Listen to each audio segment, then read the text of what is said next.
spicy and tangy all in one bite. This authentic Karnataka's temple style recipe called Gojju Avalakki, made with crushed poha, that's why it is also called as Kutto Avalakki. No onion, just a few basic ingredients, but taste wise it tastes so delicious. When you are bored of regular poha, this is the perfect breakfast to try. If you are new to this channel, please do subscribe and support the channel. Let's get started. First step is to make gojju. For that I have taken 1 lemon sized tamarind, a small piece of jaggery. Add some water and soak this for 10 minutes. While this is soaking, let's go ahead and make crushed poha. Here I have taken 1 big cup of thick poha. Put this in a mixer jar and crush it coarsely.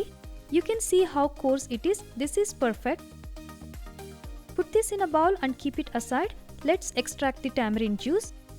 Squeeze in and extract all the juice. To this I am adding 1 spoon of Vangibath masala powder. If you don't have this, you can even add sambar powder. 1/4 teaspoon of turmeric powder. While adding salt, consider the poha quantity now itself. Give it a mix. Take this to the stove and warm this until you see small bubbles from the side. You do not need to cook it too much, just warming is enough. Pour this tamarind mixture on the crushed poha.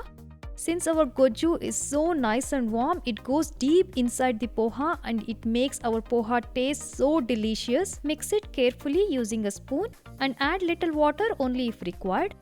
Let it sit for 15 to 20 minutes. Now to make poha, I am adding about 2 tablespoons of oil to the pan, 1/4 teaspoon of mustard seeds. Next I am adding 1 teaspoon of urad dal. Don't miss this. This gives an amazing aroma to the poha. About 2 tablespoons of peanuts. I am adding lots of peanuts. Kids are going to love this.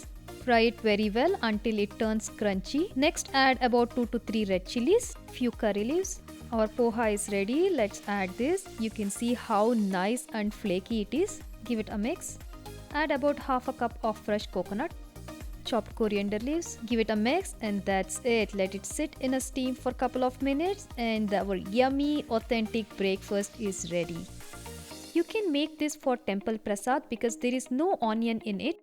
Serve it hot and enjoy it with your family. Thank you so much for watching. See you next time.